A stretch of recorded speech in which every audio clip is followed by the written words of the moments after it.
আমাদের শরীরে তাপমাত্রা বাড়লে আমরা ভয় পেয়ে যাই। আমরা ভাবি জ্বর বুঝি ভয়ানক কোনো রোগ, কিন্তু চিকিৎসাবিজ্ঞান বলছে ভিন্ন কথা। জ্বর আসলে কোনো রোগ নয়, এটি আপনার শরীরের এক শক্তিশালী সুরক্ষা ব্যবস্থা বা ডিফেন্স মেকানিজম। জ্বর হলো একটি সংকেত। এটি জানিয়ে দেয় যে আপনার শরীরের ভেতরে কোনো শত্রু প্রবেশ করেছে এবং আপনার শরীর তার বিরুদ্ধে যুদ্ধ ঘোষণা করেছে। সুস্থ অবস্থায় আমাদের শরীরের তাপমাত্রা থাকে ৯৮.৬ ডিগ্রি ফ্যারেনহাইট বা ৩৭ ডিগ্রি সেলসিয়াস।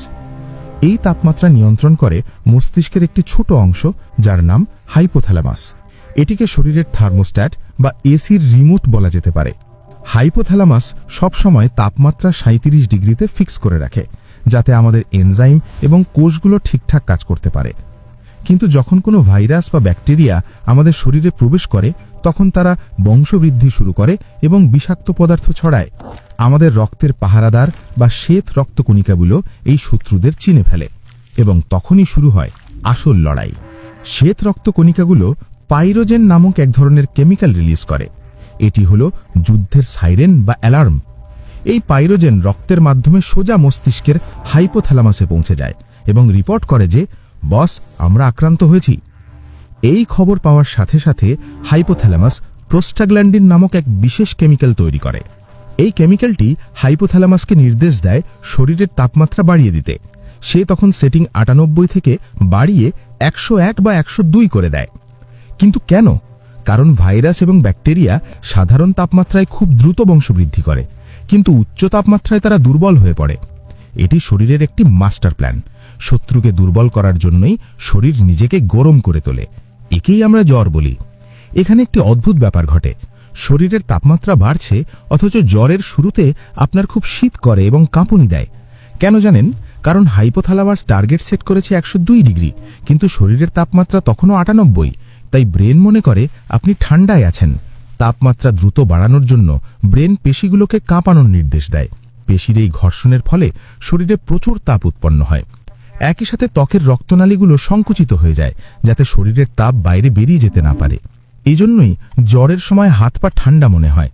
যখন শরীরের তাপমাত্রা হাইপোথ্যালামাসের সেট করা পয়েন্টে পৌঁছে যায়, তখন কাঁপুনি বন্ধ হয় এবং আপনি অনুভব করেন যে আপনার গা পুড়ে যাচ্ছে।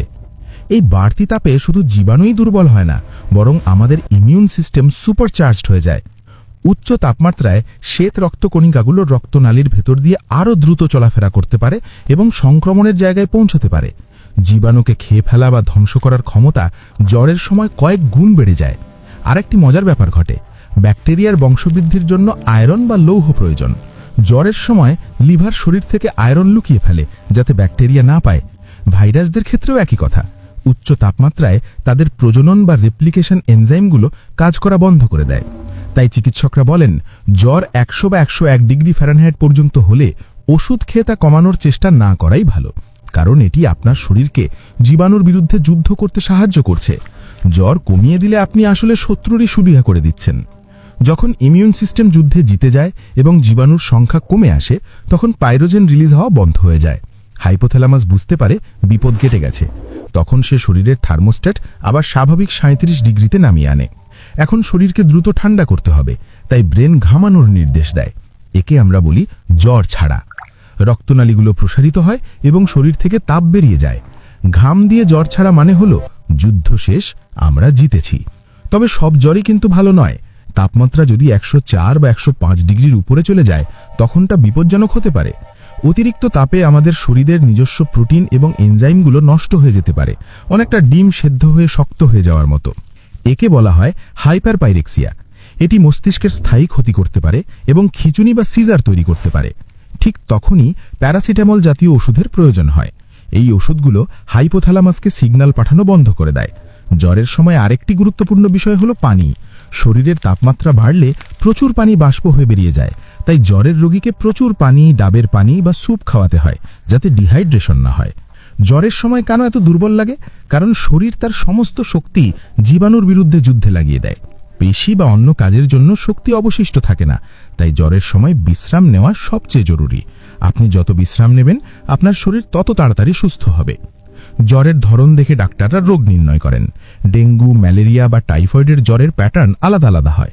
শিশুদের ক্ষেত্রে জ্বর আরও দ্রুত বাড়ে, কারণ তাদের মেটাবলিজম রেট বেশি। তবে তারা সুস্থও হয় দ্রুত। অনেকেই জ্বরের রোগীকে কাঁথা কম্বল দিয়ে মুড়িয়ে রাখেন। এটি ভুল। এতে তাপমাত্রা আরও বেড়ে গিয়ে বিকর হতে পারে। বরং স্বাভাবিক তাপমাত্রার পানিতে তোয়ালে ভিজিয়ে শরীর মুছে দিলে বাষ্পীভবনের মাধ্যমে তাপ দ্রুত কমে আসে। ব্যথানাশক ওষুধগুলো মূলত প্রোস্টাগ্ল্যান্ডিন তৈরির এনজাইমকে ব্লক করে দেয়, ফলে ব্রেন তাপমাত্রা কমানোর নির্দেশ পায়। জ্বরের সময় রুচি চলে যায়, কারণ শরীর হজমে শক্তি ব্যয় করতে চায় না। তাই জোর করে না খাইয়ে হালকা সহজ পাচ্য খাবার দেওয়া উচিত। লক্ষ লক্ষ বছর ধরে বিবর্তনের মাধ্যমে মানবদেহ এই জ্বর নামক মেকানিজমটি ধরে রেখেছে, কারণ এটি আমাদের বাঁচিয়ে রাখে। এমনকি শীতল রক্তের প্রাণী যেমন টিকটিকিও অসুস্থ হলে রোদে গিয়ে শরীর গরম করে জীবাণু মারার চেষ্টা করে। এটি প্রকৃতির নিয়ম। কখনো কখনো কোনো কারণ ছাড়াই জ্বর আসে। একে পাইরেক্সিয়া অফ আননোন অরিজিন বলে। এটি শরীরের গভীর কোনো সমস্যার ইঙ্গিত হতে পারে। শুধু ইনফেকশন নয়, কখনো কখনো ক্যান্সার বা অটো ইমিউন ডিজিজের কারণেও শরীর জ্বর তৈরি করতে পারে। তাহলে আমরা জানলাম, জ্বর কোনো শত্রু নয়, এটি আপনার শরীরের এক বিশ্বস্ত বন্ধু, যে আপনাকে বাঁচাতে দিন রাত লড়াই করছে। মহান সৃষ্টিকর্তা আমাদের শরীরের ভেতরে কি একটা নিখুঁত এক অটোমেটিক সিস্টেম তৈরি করেছেন, তা ভাবলে শিহরিত হতে হয়। তবে জ্বর 3 দিনের বেশি স্থায়ী হলে বা অন্য কোনো গুরুতর লক্ষণ থাকলে অবশ্যই ডাক্তারের পরামর্শ নিতে হবে। জ্বরের পিছনে এই বিজ্ঞান জেনে ভালো লাগলে ভিডিওটিতে লাইক দিন এবং আপনার প্রিয়জনদের সাথে শেয়ার করুন, যাতে তারাও জ্বরের সময় ভয় না পেয়ে সঠিক পদক্ষেপ নিতে পারে। স্বাস্থ্য এবং বিজ্ঞান বিষয়ক এমন আরও অজানা তথ্য জানতে আমাদের চ্যানেলটি সাবস্ক্রাইব করে সাথেই থাকুন। সুস্থ থাকুন, সচেতন থাকুন। আসুন আরেকটু গভীরে যাই। শ্বেত রক্ত কণিকা যে বার্তা পাঠায়, সেগুলোকে বলা হয় সাইটোকাইন। এগুলো শরীরের ডাক পিয়ন। এই সাইটোকাইনগুলো মস্তিষ্কের বিশেষ সুরক্ষা দেওয়াল বা ব্লাড ব্রেন ব্যারিয়ার পার হতে পারে এবং ব্রেনের সাথে সরাসরি কথা বলতে পারে। মাথায় জলপট্টি দিলে কেন আরাম লাগে? কারণ এতে মস্তিষ্কের রক্তনালীগুলো কিছুটা সংকুচিত হয় এবং মাথা ব্যথা কমে। কিন্তু এটি মূল জল কমায় না। তাপমাত্রা 1 ডিগ্রি বাড়লে আমাদের হৃদস্পন্দন মিনিটে প্রায় 10 বার বেড়ে যায়, কারণ শরীরে অক্সিজেনের চাহিদা বেড়ে যায়। খেয়াল করবেন, জ্বরের সময় শ্বাস প্রশ্বাসও দ্রুত হয়। শরীর চেষ্টা করে বেশি অক্সিজেন নিতে এবং গরম বাতাস বের করে দিতে। আমাদের এনজাইমগুলো নির্দিষ্ট তাপমাত্রায় কাজ করে। জ্বর হলে এই এনজাইমগুলো কিছুটা ধীর হয়ে যায়, তাই শরীর দুর্বল লাগে। ভাইরাস খুব চালাক, তারা রূপ বদলাতে পারে, কিন্তু শরীরের এই হিট অ্যাটাকের সামনে তারা অসহায় হয়ে পড়ে। মনে রাখবেন, অ্যান্টিবায়োটিক ব্যাকটেরিয়া মারতে পারে, কিন্তু ভাইরাসের জ্বর কমাতে পারে না। তাই সব জ্বরে অ্যান্টিবায়োটিক নয়। কিছু জ্বরে কাঁপুনি দিয়ে জ্বর আসে, আবার ঘাম দিয়ে ছেড়ে যায়, যেমন ম্যালেরিয়া। এখানে জীবাণুগুলো নির্দিষ্ট সময় পরপর রক্তে ছড়িয়ে পড়ে। আবার টাইফয়েডের জ্বর সাধারণত একটানা থাকে এবং সহজে নামতে চায় না। একে স্টেপ ল্যাডার প্যাটার্ন বলে। যদি শুধু রাতে জ্বর আসে এবং ঘাম হয়, তাহলে এটি যক্ষা বা টিউবারকিউলোসিসের লক্ষণ হতে পারে। জ্বর সেরে যাওয়ার পরেও কিছুদিন দুর্বল লাগে, একে পোস্ট ভাইরাল ফ্যাটিগ বলে। শরীর তখন যুদ্ধের ক্ষতি পুষিয়ে নিচ্ছে। জ্বরের সময় জিভে স্বাদ লাগে না, কারণ পানি শূন্যতায় টেস্ট বাডগুলো সাময়িকভাবে অকেজ হয়ে পড়ে। খুব বেশি জ্বর হলে মানুষ প্রলাপ বকে বা ভুলভাল দেখে, কারণ অতিরিক্ত তাপে মস্তিষ্কের নিউরনগুলো এলোমেলো সিগন্যাল পাঠায়। অনেক সময় জ্বরের পরে ঠোঁটে জ্বর ধোসা ওঠে। এটি আসলে শরীরের স্ট্রেসের কারণে সুপ্ত ভাইরাসের জেগে ওঠা। জ্বর থেকে বাঁচার সবচেয়ে সহজ উপায় হল ব্যক্তিগত পরিষ্কার পরিচ্ছন্নতা এবং বারবার হাত ধোয়া এবং সঠিক খাবার খেয়ে ইমিউন সিস্টেমকে শক্তিশালী রাখা, যাতে সে যুদ্ধের জন্য সবসময় প্রস্তুত থাকে। যুদ্ধ শেষে মৃত ব্যাকটেরিয়া ও কোষের ধ্বংসাবশেষ লিম্ফ্যাটিক সিস্টেমের মাধ্যমে শরীর থেকে বেরিয়ে যায়। শরীর কিন্তু এই যুদ্ধের কথা ভোলে না। মেমোরি সেল এই জীবাণুর তথ্য জমা রাখে, যাতে পরে ভবিষ্যতে একই জীবাণু এলে জ্বর ছাড়াই তাকে মারা যায়। তাই পরের বার জ্বর হলে আতঙ্কিত হবেন না। মনে রাখবেন, আপনার শরীর আপনার হয়েই কাজ করছে। ধৈর্য ধরুন, বিশ্রাম নিন। আল্লাহ হাফেজ।